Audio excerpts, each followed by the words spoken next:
Nous recevons presque chaque jour des messages qui viennent du Congo. Des nouvelles, parfois bonnes, et de mauvaises nouvelles aussi. Ainsi va la vie.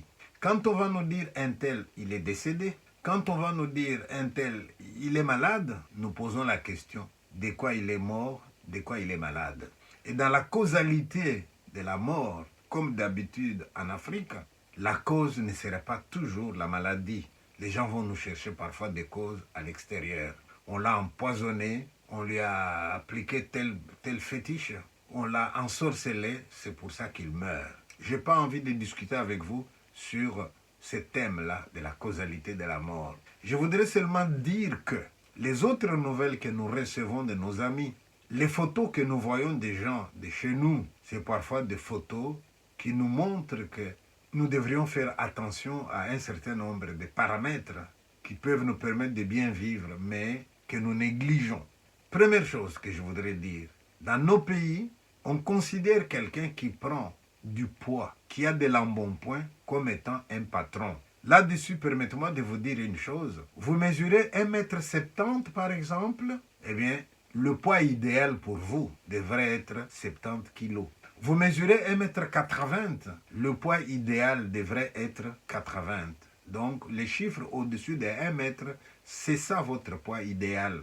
Que vous le dépassiez de 5 kg, de 1, 2, 3, 4, 5 maximum, que vous soyez en dessous de 1, 2, 3, 4, 5 maximum, c'est bon, mais vous devez nager dans cette tranche-là. Or, il m'est arrivé, moi, de voir quelqu'un de ma famille qui vous dit « je ne me sens pas bien ». Mais quand je regarde la personne, je vois que la personne est en surpoids. La personne mesure 1,60 m, mais cette personne vous dit peser 102 kg.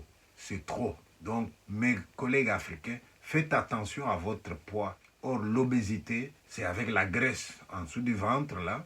Et quand vous voyez le ventre qui gonfle, vous dites c'est un patron, il a beaucoup d'argent, ce qui est faux.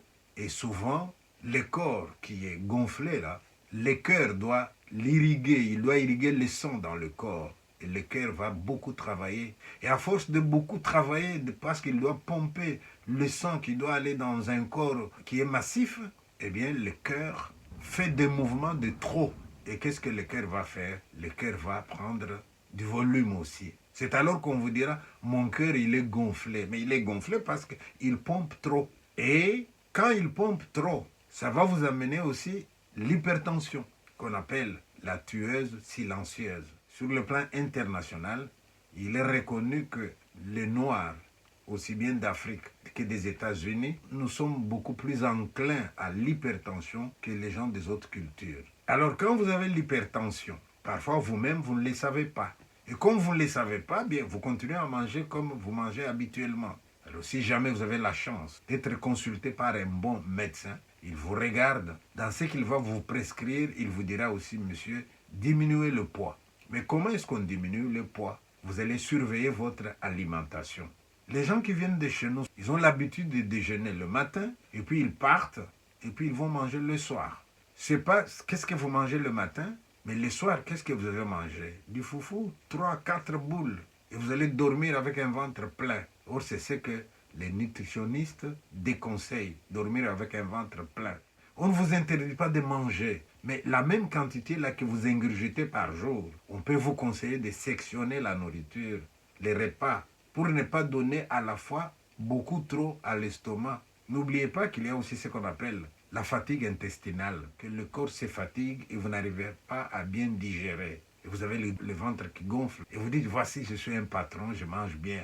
Une autre chose qu'on va prôner aussi, c'est quoi? C'est de l'exercice physique. Il est recommandé à chacun d'entre nous et à tous de marcher minimum 30 minutes par jour, si vous pouvez. 30 minutes par jour, vous pouvez marcher. À ce moment-là, la marche facilite même le travail de l'estomac, ça facilite tout dans le corps. Quand vous marchez, vous pouvez transpirer. Quand vous transpirez, vous sortez des toxines du corps. Donc il faut une certaine hygiène de vie. Vous en avez par contre qui vont ajouter de l'alcool et de la bière.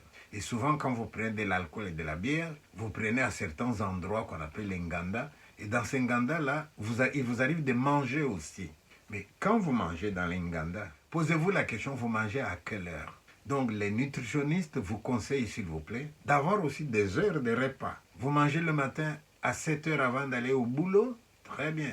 À 10 heures, vous avez un peu un creux, vous grignotez quelque chose, ce n'est pas interdit. À midi, vous avez la possibilité de prendre un repas léger, oui. Le soir, vous prenez un autre repas léger, oui, et voilà, vous allez dormir. Une autre chose qu'on vous demande aussi, c'est de savoir que tout ce qui est trop raffiné, vous prenez les sucres blancs, on les déconseille, on préfère encore le sucre de canne. Vous allez dire, mais on ne les ressent pas très bien. C'est ça qu'il vous faut, monsieur. Vous prenez du pain, très bien. Vous avez le pain blanc avec de la farine bien raffinée. Ce pain-là, il est très hyperglycémiant. Il y a beaucoup de sucre dans ce pain-là. Alors on va vous conseiller le pain gris. Je sais que tout ça n'est pas à la portée de tout le monde, mais au moins le savoir. C'est ce que vous mettez dans la bouche là qui va vous tuer un jour. Un médecin belge est venu au Congo. Il s'est mis quelque part avec un petit laboratoire ambulant. Et il s'est mis à examiner les gens qui passaient. On vous appelle, monsieur, est-ce qu'on peut vous faire un examen? Oui. On prend la tension artérielle. Les gars, il est dans le 20. On lui demande, tu es bien? Oui, oui, je suis bien. Ben, et regarde la tension artérielle. Ce sont ce genre de personnes-là qui un jour tombent comme ça et puis ils meurent. Et vous allez dire, non, non, non, non, on était avec lui hier, comment il peut partir comme ça? Mais justement, il était malade, il ne le savait pas. Mais vous allez chercher une cause ailleurs. Vous mangez. Qu'est-ce que vous mangez? Vous avez des huiles qui sont nécessaires, qu'on met dans les pondous, etc. Mais on ne doit pas exagérer non plus. Certaines huiles ne sont pas bonnes. Regardez une bouteille dans laquelle vous avez mis l'huile de palme que vous avez utilisée. Et quand c'est fini, vous regardez la bouteille. Et vous voyez, dans les parois, là, il y a de l'huile qui est restée comme des traces. C'est comme ça que ça reste dans les veines aussi. Et quand ça reste comme ça dans les veines, ça rétrécit les veines. Le chemin devient petit et le sang augmente de vitesse. C'est ça l'hypertension. Je ne veux pas vous faire peur. Je voudrais juste vous dire que l'hygiène de vie pourrait commencer par manger à des heures précises. Ça, c'est déjà un. Deux, qu'est-ce que vous mangez? Des légumes, des fruits, du poisson, de la viande aussi? D'accord. Et la nourriture que vous mangez, comment vous la sectionnez dans la journée? Est-ce que vous jeûnez pour vous empiffrer le soir et aller dormir avec un ventre plein? C'est déconseillé. Et puis, à quoi passez-vous votre temps? À vous asseoir sur la terrasse, en train de boire et de manger des michopos? Ou bien est-ce qu'il vous arrive de marcher aussi? Si vous marchez, combien de minutes par jour? Si vous êtes jeune, est-ce que vous faites du sport? Eh bien, là-dedans, vous allez trouver donc les arguments pour vivre en bonne santé. Je vois aussi beaucoup de gens qui vous disent, non, non, on m'avait trouvé un problème de sucre, mais c'est déjà fini. Ah bon? Un problème de sucre, mais c'est déjà fini. Fini avec quoi? Non, non, j'avais juste pris telle nourriture et puis c'est fini. Posez-vous la question si vous n'êtes pas dans le déni. Or, être dans le déni d'une maladie, vous ne vous aidez pas. Hein? La maladie, on l'accepte d'abord et on la combat. Mais si vous la niez, c'est elle qui vous combat. Je vous remercie.